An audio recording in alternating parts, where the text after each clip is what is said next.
Peggy 16.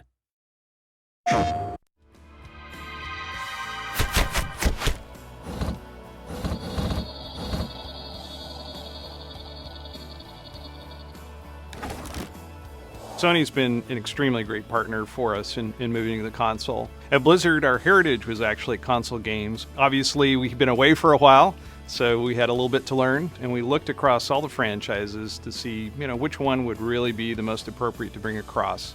And we felt that Diablo was by far the easiest win. It is the granddaddy of action RPGs. When the first one came out in the late 90s, it really said, RPGs don't need to be this slow, sort of pondering, epic. They can be these awesome, rock concerts, and you can sort of just smash things and kill a bunch of monsters and get a whole bunch of epic loot. It just connects you to that experience, and I think it's super important for us that the player feels that they are in the screen with their character, and partly because our players on console are sitting 10 to 15 feet away from the action, so the more we can make them feel that they are the action, they are the barbarian, the more epic and visceral the experience is. So for us, the thing that's exciting about the new console is actually the controller. That's where it all begins. That's where you develop that relationship with your character on the screen. At Blizzard, we have this sort of philosophy that control is king.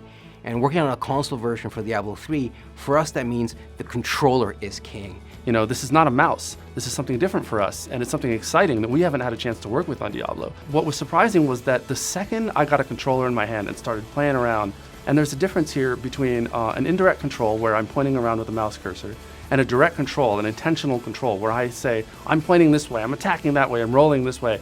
And that just stings. It was really surprising, even to me. There's an intimate connection between the player and their character, and that's something that we really wanted to leverage and build the Diablo III version for the console, specifically around the notion that we call pick up and slay. So on console, when you pick up the DualShock 4, when you flick the right stick, your character actually performs a sort of dodge move that is unique to the console. And we added that thing first because our PlayStation players are going to have this expectation that as a console game I should be able to do that. I should be able to have this cool sort of dodge mechanic, and we wanted to give them that.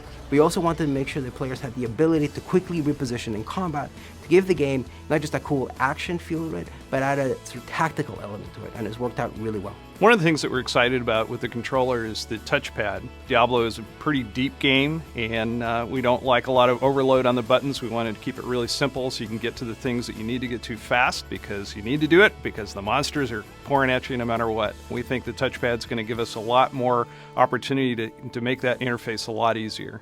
We now have a different way that the player can interact with the game. For a game like Diablo III that has a lot of sort of cool inventory things you're doing, you're equipping items, just the possibility of the trackpad is really exciting, and we really can't wait to dive into it and sort of make it as awesome as we can.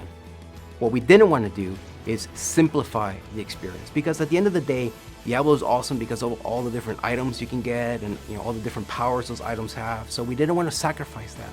What we wanted to do is streamline the experience so the players can decide when and how they wanted that level of information. So we really built the inventory and all our UI screens from the ground up. These are screens that are specifically designed to feel great when you have a DualShock in your hands and the way you navigate them. So we moved into a radial style menu that allows, first of all, your character to be nice and big on screen. But I think one of the magic of working on a game like Diablo at Blizzard is we're very iterative. Like, we constantly keep asking ourselves, how can we make this better? How can we make this more awesome? And our team, and so Jason Bender, had this really great idea for something we call the quick equip, which is without even having to open your inventory, you can just press up on the D-pad and quickly cycle through the items you've recently picked up and make a decision right then and there whether to equip it or not.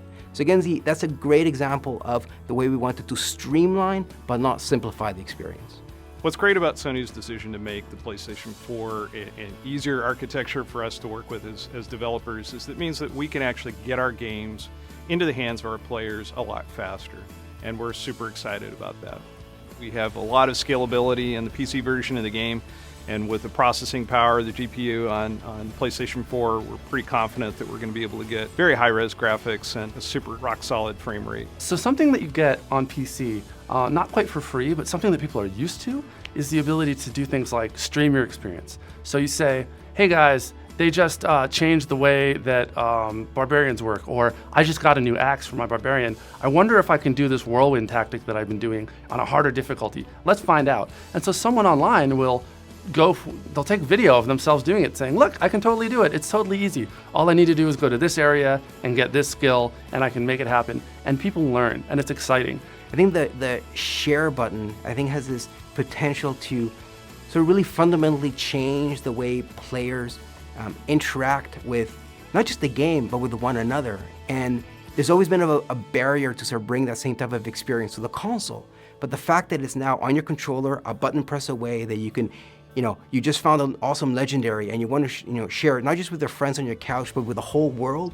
The fact that that's a button press away is just such a great thing to bring to players. And I think it's one of those things that, especially when we start talking about it sort of internally, is that we sort of get the potential, but it's not until we actually see it in action, and more importantly, see players engage with it and see what they do with it, that's where we're going to see the true promise of the share button come to life. But also, multiplayer is huge. I am able to sit there on the same couch with my friends. And you're going up against, the legions of the burning hells, and it really makes the experience, as I said before, immediate and sort of very social. And then, of course, we can also play with people who are remote. So 3 of us might be sharing a view on the couch looking at the same screen. Someone else might be playing from somewhere else in the country, and we can all play together. That is just great. Having that social experience and that flexibility is something that's really unique. That's what console gaming is all about. It's a more intimate experience right there in the living room, a shared experience, with your friends, with your family. And we think that Diablo is a perfect game to allow you to do that.